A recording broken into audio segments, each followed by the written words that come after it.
निकाय चुनाव में करोड़पति उम्मीदवारों की भरमार है। दिलचस्प बात यह है कि करोड़ों की संपत्ति वाले भी कर्जदार हैं। यकीन ना हो तो यह रिपोर्ट आप देखिए।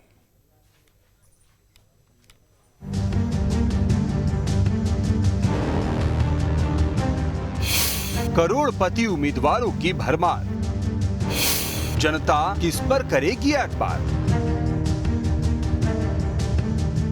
ये सवाल इसलिए क्योंकि ज्यादातर उम्मीदवार करोड़पति ही हैं। ऐसे में कोई ये दावा नहीं कर सकता कि संपत्ति के मामले में कोई पीछे है।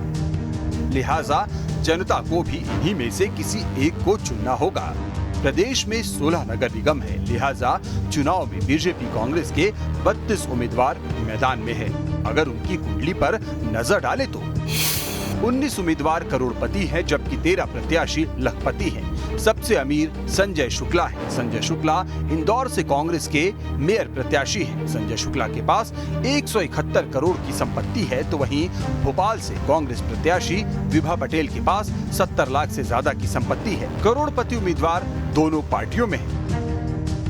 मतलब पैसों के मामले में कोई भी प्रत्याशी किसी से कम नहीं है। जहाँ तक मेरी जानकारी, ये सब आंकड़े अगर ईमानदारी से दिए हैं तो उन्होंने जो फॉर्म भरे होंगे या उनकी जो जानकारी होगी उसी के आधार पर दिए होंगे। पर अगर मेरा मानना है कि इसको चुनाव से सीधा नहीं जोड़ा जाना चाहिए। केवल धनवान होना इस बात का तो कोई प्रतीक नहीं है कि वो ईमानदार नहीं होगा। तो मेरा मानना है कि ये व्यक्तिगत अपना सोच है और जिसको मौका मिला है वो चुनाव लड़े।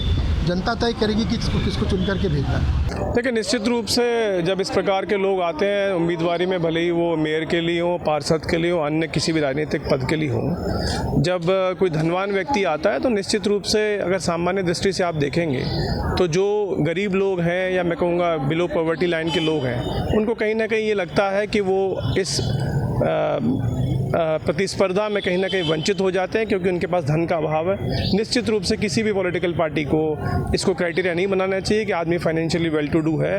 पहला जो मुझे लगता है कि ज़रूरत है उस इस बात की है कि वो सेवा भावी है कि नहीं, और उस व्यक्ति की इंटीग्रिटी क्या है, उसकी साख क्या है। तो साख और सेवा भाव मुझे लगता है किसी पद के लिए पहली अहिर्ता होनी चाहिए, बजाय इसके कि वो धनवान है कि नहीं। हालांकि पार्टियों का तर्क है कि बिजनेस या खेती से नेताओं की इतनी संपत्ति है, इसमें किसी को आपत्ति नहीं होनी चाहिए।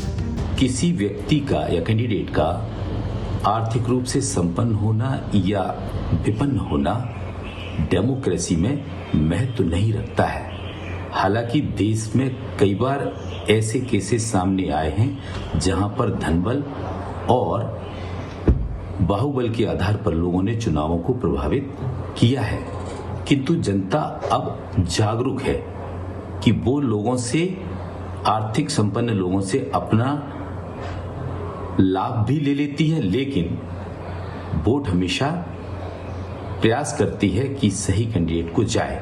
लेकिन यह भी बिल्कुल सत्य नहीं है कि हमेशा हर चुनाव इन चीजों से प्रभावित नहीं होता है। संपत्ति से इतर निकाय चुनाव की कुछ और रोचक बातें आपको बताते हैं।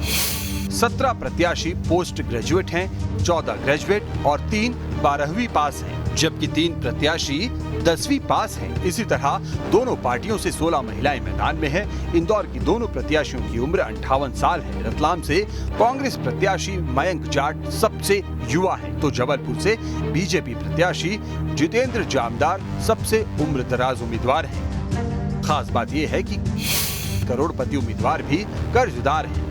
कई प्रत्याशियों पर बैंकों की देनदारी भी है।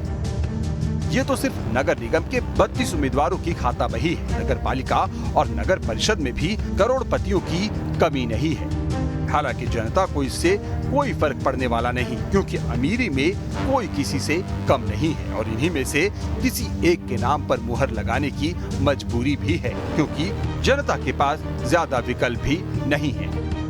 शहरी इलाकों में लोगों के अपने व्यापार और कारोबार भी होते हैं। ऐसे में नगरीय निकाय के चुनाव में इस तरह के प्रत्याशी भी नजर आते हैं जिनके पास करोड़ों की संपत्ति है। लेकिन ये कोई ज़रूरी नहीं है कि करोड़पति कोई प्रत्याशी हो तो जनता उसको सिर पर बिठा ले। दरअसल जनता ये जानना चाहती है कि उनका होने वाला जनप्रतिनिधि उनकी मुश्किलों में कितना साथ देगा, क्योंकि लोकतंत्र एक ऐसा पर्व है जो सभी को चुनाव के मैदान में आने का अवसर देता है। ऐसे में क्या लखपति और क्या करोड़पति ये मायने नहीं रखता, बल्कि मायने ये रखता है कि करोड़ों की संपत्ति जुटाने वाला आपके साथ कितना खड़ा है। Vinod Sharma, news state. अब इसमें खबर तो यह है कि निगम में 16 पदों के लिए 197 नेताओं ने नामांकन किया है। इनमें 108 पुरुष और 88 महिलाएं हैं। नाम वापस लेने के बाद प्रत्याशियों की संख्या कम हो गई है।